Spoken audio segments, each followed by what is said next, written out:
The movie opens up with an American sniper named Mike and his companion Tom, positioned in the Afghan desert, waiting for a wanted terrorist named Saeed Asif. After a short while, the terrorist arrives in a car with his group and steps out. Mike receives the order to take a shot immediately, but he hesitates when he realizes it's a wedding arrangement, and the terrorist might be the groom's father. The delay in taking the shot allows the terrorist to stand behind the groom. Suddenly one of the gunmen spots the reflection of Mike's gun and alerts everyone. Chaos ensues as they all start firing. Mike and Tom quickly seek cover behind a large rock as the gunmen give chase. Fortunately, a sandstorm approaches from a distance, causing the gunmen to retreat. Tom immediately contacts the base and requests evacuation, but the major informs him that due to the ongoing sandstorm it's impossible to evacuate them. He suggests they embark on a 5-hour journey on foot towards the west, where they will find a village and be rescued from there. Following that, Mike and Tom continue their journey amidst the scorching heat of the desert while talking random shit. After walking for hours, a signboard comes flying to Mike, displaying a danger sign. Mike picks up the signboard and mentions that in the last 40 years, there have been 8,000 conflicts in this area with approximately 33 million mines laid, making him hesitant to proceed further. Tom reassures him, explaining that villagers often use such signs to discourage outsiders from entering their villages. He stresses that they only have two options: either press forward and reach the village or turn back and succumb to thirst. Following that, Mike and Tom continue moving forward. As they walk for a while, Mike accidentally steps on something. Fortunately, it's just a small plastic toy soldier, which he puts in his pocket before continuing. Tom teases Mike about how scared he is while carelessly walking backward. Suddenly, he steps on a landmine which sends him flying into the air. As Mike takes a step to help his friend, he accidentally triggers another mine with a clicking sound.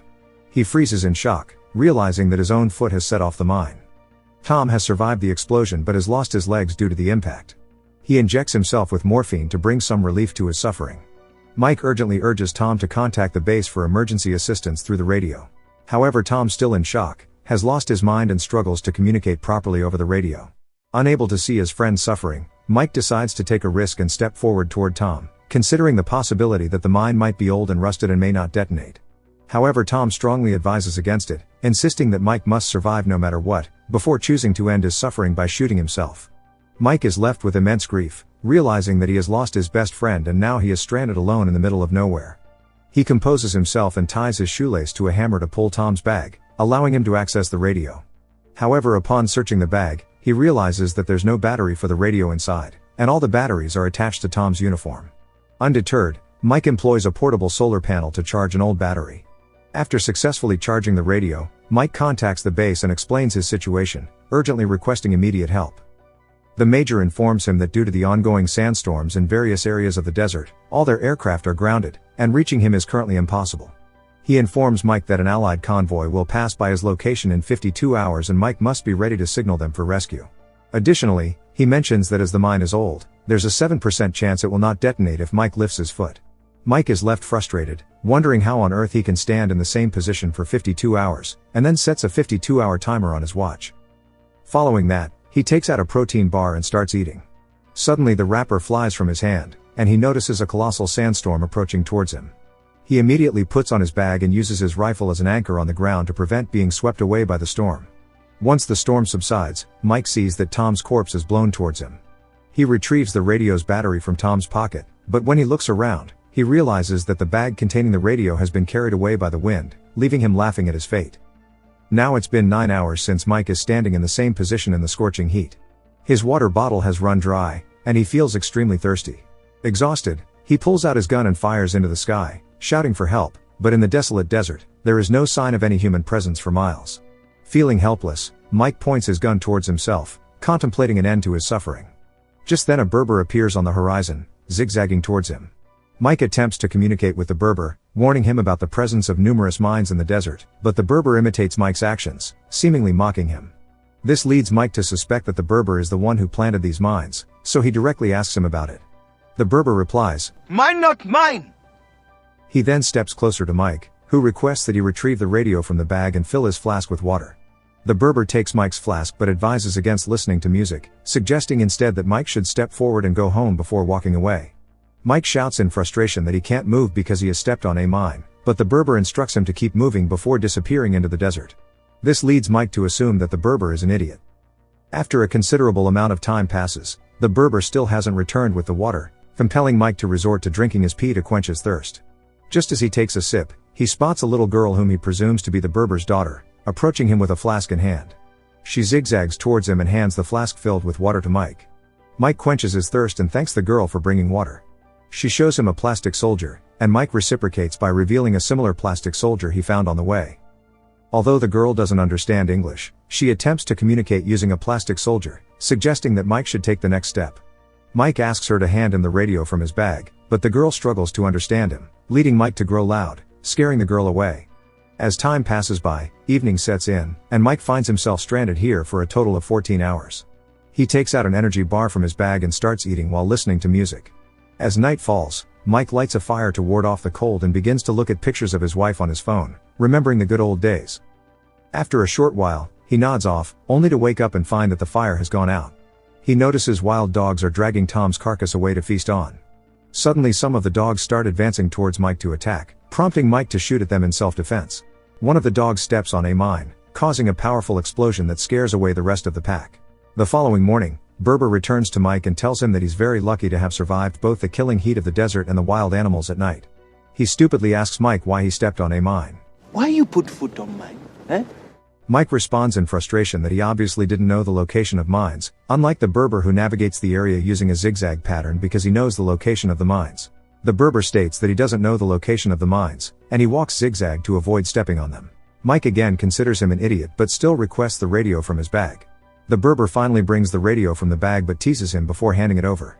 He encourages Mike once again to move on before leaving. Under the blazing afternoon sun, Mike pulls out a knife to rip open his shoes, allowing some air to reach his feet. Growing hungry, he kills and eats a passing crab, resorting to drinking his own urine as his water supply has run out. In the boredom of the desert, Mike begins to imagine fake scenarios in his mind, just like we do in the shower. Suddenly he sees a mirage of his deceased friend Tom, who appears to rise and engage in conversation with him. As night falls, wild dogs once again launch an attack on Mike. However, he doesn't have enough ammo to fend them off completely, so he resorts to using a knife. Due to his hallucinations, Mike perceives the dogs as the people he hates and kills each of them with his knife, but not without sustaining significant injuries himself. The next morning, he is contacted via radio from the base. The major informs him that the extraction team that was supposed to rescue him is 10 hours late, and Mike will have to endure 17 hours by now.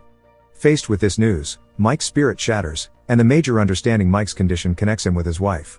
Hearing his wife's voice, Mike becomes quite emotional and apologizes for messing everything up.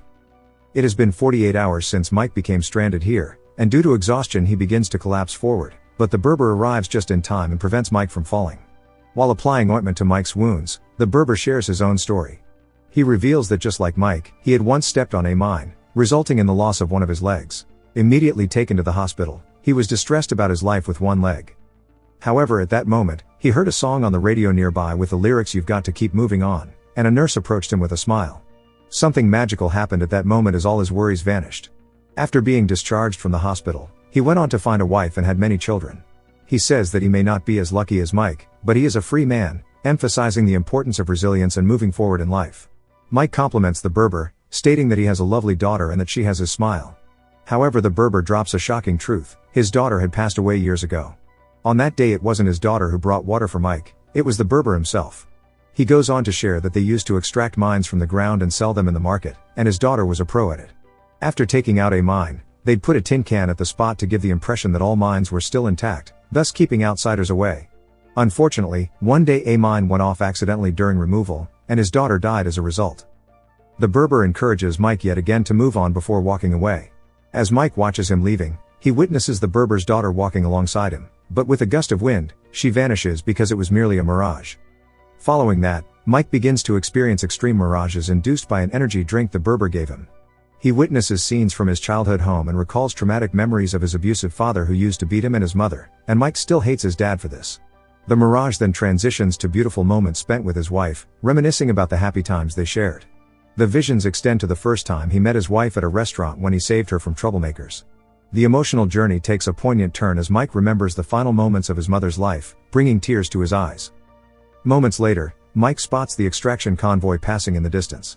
Excited and hopeful, he attempts to use the flare, only to realize that in reality his hands hold nothing but sand. Everything turns out to be just another mirage, playing tricks on his desperate mind. Out of nowhere, Mike is shot from behind, exposing that the very terrorists he came to eliminate are now targeting him. Leveraging his sharpshooting skills, Mike swiftly takes them down with precise headshots. However, as the last terrorist advances towards him, he runs out of ammo. To his surprise, the final assailant turns out to be none other than Mike's father, appearing as a mirage. His dad steps closer and embraces him, leaving Mike in a conflicted state of mind. Stranded for over 2 days, Mike reaches his breaking point, unable to endure the torture any longer. Recalling the Major General's mention of a 7% chance that an old mine might not detonate, Mike gathers the courage to take a step forward. To his surprise, the mine doesn't explode. He immediately digs around the spot, only to discover that it wasn't a mine but a tin can, placed by the Berber after removing the mine. Opening the tin can, Mike finds a plastic toy soldier inside. For the first time in life, he experiences true happiness after being stuck on a can for 3 days. Following this, he uses the emergency flare, signaling the extraction convoy that swiftly arrives and pulls him to safety. Following his recovery, Mike returns to his home country, the USA, proudly wearing the plastic soldier around his neck as a symbol of his survival. At the airport, his wife is waiting for him. Mike kneels down and proposes to her, promising never to leave her again. Subscribe if you don't want to step on a mine. See you in the next video. Till then, take care and goodbye.